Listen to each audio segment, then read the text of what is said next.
तो आम समाज के लोगों से और संतों से मेरी प्रार्थना है, ये मनुष्य जन्म बार बार नहीं मिलता है। परमात्मा कहते हैं मानव जन्म दुर्लभ है, ये मिले ना बारंबार। जैसे पेड़ से पत्ता टूट जाए वापस नहीं लगता डार। 184 योनियों से भिन्न परमपिता परमेश्वर ने हमें यह मनुष्य जन्म दिया, स्त्री या पुरुष का। और ये केवल तत्वदर्शी संत को समझकर पहचान करके, और पहचान होगी उनके सत्संग सुनने से, उनके विचार सुनने से, उनके भक्तों के गाली वाले वीडियो सुनकर निंदा करने से नहीं। और उनकी शरण में आकर भक्ति करो, शास्त्रों के अनुसार भक्ति है। अगर एक भी शब्द सतगुरु रामपाल जी का जो उन्होंने सत्संग किए हैं अगर गीता और वेद के विरुद्ध हो तो साबित करो, अन्यथा भाई अपनी आत्मा का कल्याण कराओ। ये 4 दिन की चौधर है, ये 4 दिन की चौधर है। ये परमात्मा कहते हैं तारों बीच बैठकर चांद बड़ाई खाए, और उदय हुआ जब सूरज का शो तारों छिप जाए। रात्रि के समय तो चांद भी तारों के बीच में महिमावान होता है, क्योंकि तारों की रोशनी कम होती है, चांद की ज्यादा होती है। तो ये जितने भी संत महात्मा हैं ये केवल चांद की तरह चमक रहे हैं। लेकिन अब भाई सूरज उदय हो चुका है, सतगुरु रामपाल जी कबीर भगवान धरती पर प्रकट हो चुका है, इनके तत्व ज्ञान का प्रकाश फैल रहा है। और जिस प्रकार सुबह सूर्य जब उदय होता है, जब सूर्य की रोशनी अपने शिखर पे होती है, वो तारे तो दिखाई भी नहीं देते और चांद की रोशनी फीकी पड़ जाती है। तो आप जितने भी साधु संत महात्मा हैं अभी सूर्य के सामने, इनके तत्व ज्ञान के सामने आने वाले कुछ ही वर्षों में आप लोगों की झूठी महिमा, आप लोगों की ये रोशनी, ये सब फीकी पड़ने वाली है। दुनिया पढ़ी लिखी है, शिक्षित है, आप लोगों को भी अच्छे से पता होगा। आप लोगों ने जो ज्ञान समाज को दे रखा है वो टोटल गीता के विरुद्ध है। आपने जो मंत्र दुनिया को दिए हैं वो गीता के विरुद्ध, वेदों के विरुद्ध। आपकी मर्यादा वेदों विरुद्ध, भक्ति विरुद्ध। आपके मार्ग से किसी का भला नहीं हो सकता, आपके बताई गई भक्ति से किसी का रोग ठीक नहीं हो सकता, क्योंकि आप खुद रोग से पीड़ित हो। खुद विचार करो, आप बहुत बड़े पाप के भागी बन रहे हो। आप वर्तमान में जो संत पदवी पे हो, ये आपके पूर्व जन्मों की भक्ति का प्रताप है। और ये पूर्व जन्म में भक्ति भी आपने इसी कबीर भगवान की होती है। काल की भक्ति से नहीं बनता कोई संत। यहाँ इसी कबीर भगवान की भक्ति से अपनी बैटरी चार्ज करके हम संत बनते हैं, महात्मा बनते हैं, राजा बनते हैं। और काल ने आज इसी संत के विरुद्ध खड़ा करके तुम्हारे कर्म फुड़वाने का काम जो है किया हुआ है। तो ये कोई पूर्व जन्म की तुम्हारी बैटरी चार्ज है, ये काल तुम्हारी बैटरी डिस्चार्ज करवा रहा है। और कब ये गुब्बारा फूट जाएगा पता भी नहीं चलेगा। ना ये फॉलोवर काम आएंगे, ना ये भगत काम आएंगे, ना ये झूठी महिमा काम आएगी। अब आप प्रेमानंद जी के लाखों और करोड़ों की संख्या में फॉलोवर हैं, लेकिन आपको शरीर में जो पीड़ा होती है डायलिसिस करवाते समय, आपको जो रोग है किडनी का, और जब आप डायलिसिस करवाने के लिए जाते हो आपको कितनी पीड़ा का सामना करना पड़ता है। क्या आपके भगत आपकी पीड़ा बंटवा रहे हैं?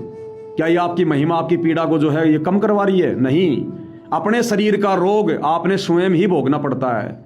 अपने शरीर का कष्ट जीव ने खुद ही भोगना पड़ता है। तो जब आज संत पदवी पर होकर आप इतने पीड़ित हैं, तो सोचिए आज आप अपनी बैटरी को गुरु बनकर, क्योंकि आप गुरु के अधिकारी नहीं हैं, गुरु केवल पूर्ण परमात्मा ही बन सकता है, क्योंकि पूर्ण परमात्मा पे कोई भार नहीं चढ़ता, उनके ऊपर जो है कोई कर्म लागू नहीं होता। भाई जिस प्रकार ये एक जो सरकारी जो महकमा होता है, वो सरकारी महकमा हजारों लोगों को नौकरी दे सकता है, लेकिन एक व्यक्ति किसी को नौकरी नहीं दे सकता। तो पूर्ण परमात्मा ही सतगुरु बनकर दुनिया के पाप कर्मों को कम कर सकते हैं, भाग्य में लिखे उन कष्टों को मिटा सकते हैं, क्योंकि पूर्ण परमात्मा के ऊपर कोई कर्म लागू नहीं होता, कोई पाप कर्म उनके ऊपर नहीं चढ़ता। प्रेमानंद जी और जितने भी संत महात्मा देश विदेश में हैं, ये सब जीव हैं, मां के गर्भ से जन्म लेकर आए हैं, सब जीव श्रेणी में हैं। और जीव यदि सतगुरु बनकर, गुरु बनकर, यदि उनको अपना शिष्य बनाकर और उनके रोग दूर करने की गारंटी देता है, तो वो भाई बहुत बड़ा पाप का भागी बनता है। क्योंकि गुरु बनने का मतलब है उस शिष्य के सारे पाप कर्मों को अपने सिर पर लेना, अपने सिर पर लेना। तो प्रेमानंद जी आप वर्तमान में ही कितने दुखी हो, कितने परेशान हो, आपकी बैटरी लगातार डिस्चार्ज हो रही है, सत भक्ति आपके पास है नहीं, यानी आगे आप अपनी बैटरी चार्ज नहीं कर रहे क्योंकि आपके पास में सत भक्ति वाला चार्जर नहीं है। तो नेक्स्ट आपका जो जन्म होगा, क्योंकि आप अपने कितने कर्म बिगाड़ चुके हो, अनअधिकारी होकर, गुरु बनकर, लाखों और करोड़ों शिष्य बनाकर, उनका पाप अपने सिर पर लेकर, आप अगले जन्म में किस योनि में जाओगे, और जब आप मनुष्य योनि में संत पदवी पर रहकर इतने दुखी हो तो अन्य योनियों में फिर आपकी क्या दुर्दशा होगी। ये विचारणीय विषय है, आपने बैठकर चिंतन करना चाहिए। आप मनुष्य हैं, मनुष्य को परमात्मा ने विशेष बुद्धि दी है, सोचने समझने की, तर्क वितर्क करने की, चिंतन मनन करने की। आज मौका है। सतगुरु रामपाल जी खुद पूर्ण परमात्मा है, मेरे कहने से नहीं साबित होंगे। इनके सत्संग सुनो, इनके प्रवचन सुनो। आप प्रेमानंद के बारे में भी तो लोगों ने उसी समय जाना जब उन्होंने आपके प्रवचन सुने। तो आप प्रेमानंद जी सतगुरु रामपाल जी के सत्संग सुने बिना उनको कैसे जान सकते हो। और ये भार जो आपने चढ़ा लिया है पहाड़ जैसा, शिष्य बना बना के, अगले जन्म में क्या होता पता है? आप जैसे गुरु मरने के बाद बनते अजगर, और वो जितने भी शिष्य वो बनते चींटी, क्योंकि उसने गुरु बनकर उन शिष्यों को जीवन को नरक बना दिया। ये उपदेश यहां आपके दुनिया को अच्छे लग रहे होंगे, आपकी मीठी मीठी बातें, क्योंकि दुनिया ना शास्त्र पढ़ती, ना गीता पढ़ती, ना वेद पढ़ती। आप लोगों ने जो बता दिया उस पर लोग विश्वास कर लेते हैं कि गुरुजी जो कह रहे हैं बिल्कुल सही है, और अंधे होके लग जाते हैं, क्योंकि श्रद्धालु तो बेचारा भोला होता है। अब बच्चे को क्या पता 2 और 2 4 होते हैं, 6 होता है। जैसा टीचर पढ़ाएगा बच्चा तो उसी पे यकीन कर लेगा। तो आपकी शास्त्र विरुद्ध बातों को दुनिया ने ग्रहण करके अपने जीवन को नरक बना लिया है, नरक की ओर बढ़ रहे हैं। अब मरने के बाद ना तो आपका मोक्ष, ना आपके चेलों का मोक्ष। फिर वो चेले आपसे अपना बदला लेंगे, आपसे अपना बदला लेंगे। आप बनोगे अजगर और वो बनेंगे चींटियां, और आपको नोच नोच के खाएंगे, नोच नोच के। हाथ जोड़ के प्रार्थना कर सकता हूं, हालांकि मुझ जैसे 2 कोटि के जीव की बात कौन मानेगा, लेकिन हो सकता है किसी की समझ में आ जाए, अपनी आत्मा का कल्याण करवा ले भाई। तो प्रेमानंद जी सतगुरु रामपाल जी के सत्संग सुनो। आप ये ना देखो कि ये तो मेरे जैसा इंसान है, ये जबरदस्ती का रोगी इन अंध भक्तों ने बरवाला कांड में इनको बनाकर पेश किया था। ये शब्द स्वरूपी राम है। अगर भगवान धरती पर आएगा तो कोई हाथी बन के थोड़ी आएगा, ये तो आप भी मानते हो। अरे भगवान धरती पर आएगा तो किस लिए आएगा? हम इंसानों को ज्ञान देने के लिए आएगा, हमसे भक्ति करवाने आएगा। तो भगवान हमें ज्ञान देने के लिए हाथी बन के थोड़ी आएगा, हमारे जैसा इंसान बन के आएगा। आपके आदि शंकराचार्य जी ने क्या बोला? गुरुर ब्रह्मा गुरुर विष्णु गुरुर देव महेश्वर है, गुरुर साक्षात पार ब्रह्म तस्मै श्री गुरुवे नमः। गुरु ही साक्षात पूर्ण ब्रह्म है। तो गुरु कौन होता है? इंसानित होता है गुरु, यानी गुरु इंसान रूप में तो आएगा। आप लोग कहते हो कि इंसान भगवान नहीं हो सकता, और आदि शंकराचार्य जी कह रहे गुरुर साक्षात पार ब्रह्म, कि गुरु ही साक्षात पूर्ण ब्रह्म होता है। तो गुरु कौन होता है? गुरु की भूमिका कौन करता है? इंसान करता है या फिर हाथी करता है? तो एक इंसान, आप और हमारे जैसा इंसान, मुझ पवन दास जैसा इंसान, आप प्रेमानंद जैसा इंसान भगवान नहीं हो सकता। एक इंसान भगवान नहीं हो सकता, लेकिन वो भगवान खुद यदि इंसान बनकर आ जाए तो वो तो भगवान होता है। वो इंसान रूप में भगवान की भूमिका करता है। तो भैया साक्षात परमात्मा धरती पर हैं। इस मान अभिमान को छोड़कर, इस मान बड़ाई को छोड़कर, ये चेले किसी के काम नहीं आते। इन चेलों ने करोथा कांड करवा के संत रामपाल जी को जेल भिजवाया था। इन चेलों ने बरवाला कांड करवा के संत रामपाल जी को जेल भिजवाया था।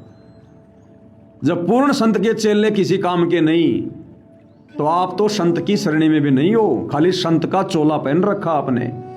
आप संत की इस पदवी के आसपास भी नहीं हो। आप संत कहलाने के अधिकारी नहीं हो, क्योंकि संत वो होता है जो समाज को सत मार्ग दे, शास्त्र अनुकूल साधना दे, लोगों के जीवन को स्वर्ग बनाए। आप तो लोगों के जीवन को नरक बना रहे हो। मनुष्य जन्म मिला भक्ति करने के लिए, भगवान पाने के लिए। भगवान पाने का रास्ता है गीता जी में। गीता अध्याय 15 श्लोक नंबर 104 तत्वदर्शी संत की पहचान बताई है, जो संसार रूपी उल्टे लटके हुए वृक्ष के सभी विभागों को वेद विद साबित कर दे। क्या आपने किया? क्या आप गीता अध्याय 15 श्लोक 1 से 4 के अनुसार वो तत्वदर्शी संत हैं? आप नहीं है। आपको तो पता भी नहीं उल्टा लटका हुआ संसार रूपी वृक्ष क्या है। व्याख्या आप क्या करोगे? गीता अध्याय 4 श्लोक 34 में जो तत्वदर्शी संत है, क्या आप वो तत्वदर्शी संत हो? क्या आपको तत्व ज्ञान है? क्या आपको गीता के अनुसार भक्ति का पता है? गीता जी और चारों वेदों में गीता अध्याय 8 श्लोक 13 ओम इति एक अक्षर, ब्रह्म व्यवहारण माम अनुशमरण ये परियाति तजम देहम सयाति परमाम गतम। चारों वेदों में और गीता जी में केवल एक ओम मंत्र जाप करने का आदेश है, और आप क्या दे रहे हो? राधे राधे श्याम मिला दे। कहाँ है ये मंत्र? ये है मनमुखी भक्ति, जो गीता अध्याय 16 श्लोक नंबर 23 में कहा है कि शास्त्र विधि को त्याग कर जो मनमाना आचरण करता है उसकी ना गति होती है, ना मुक्ति होती है, ना कोई सिद्धि प्राप्त होती है। और इसी कारण से आप जी की ये दुर्दशा हो रही है। आप अपना रोग भी ठीक नहीं कर पा रहे। आपके भगत वो बेचारे किस उम्मीद पर बैठे हैं कि प्रेमानंद जी हमारे जो है दुखों को दूर करेंगे। अगर किसी के दुख दूर हो रहे हैं आपकी शरण में आने के बाद, तो आपके माध्यम से नहीं हो रहे। अगर आपके माध्यम से होते तो पहले आपके होते। जिस प्रकार आपकी पूर्व जन्म की बैटरी चल रही है, उसी प्रकार से उन भक्तों की भी पूर्व जन्म की बैटरी चल रही है। और वो बेचारे सोच ये रहे कि प्रेमानंद की शरण में इसलिए हमारा भला हो रहा है। आपके कितने भक्तों की दुर्गति हो रही है आपको पता है? रोड एक्सीडेंट में कितने भक्त मर रहे हैं, तड़प तड़प के मर रहे हैं, बीमारियों में मर रहे हैं। अगर होती तो सबकी होती ना फिर। तो आप जी से प्रार्थना है, विनती है, इससे ज्यादा हम कुछ नहीं कर सकते। अन्यथा ये मनुष्य जन्म अगर एक बार हाथ से छूट गया, सीधा लग 84 योनि। ये परमात्मा का विधान है। एक हरि की भक्ति बिन राजा गधा हो। जो देश का राजा होता है ना, जैसे वर्तमान में कहते हैं उसको प्रधानमंत्री, अगर किसी स्टेट का है तो उसको कहते हैं मुख्यमंत्री। यानी जो मंत्री पद पे है वो अपने अपने क्षेत्र का राजा है। सरपंच भी एक गांव का राजा है। उसके ऊपर ये विधान लागू है, एक हरि की भक्ति बिन राजा गधा होए, माटी लदे कुमार की घास न डाले कोई। तो देश का राजा तो कोई संत नहीं है, वो तो किसी का जीवन जो है वो नरक में नहीं डाल रहा, वो भी गधा बनता है। आप प्रेमानंद तो संत पदवी पर बैठे हो परमात्मा के विधान के विरुद्ध। आप तो लाखों लोगों के जीवन को नरक में डाल रहे हो शास्त्र विरुद्ध साधना देकर। आप किस योनि में जाओगे प्रेमानंद जी? विचार कर लेना कभी बैठकर। इस महिमा को साइड में रख के ये आंखों के ऊपर काल ने ये पर्दा डाल रखा आपके झूठी महिमा का, फॉलोवर का।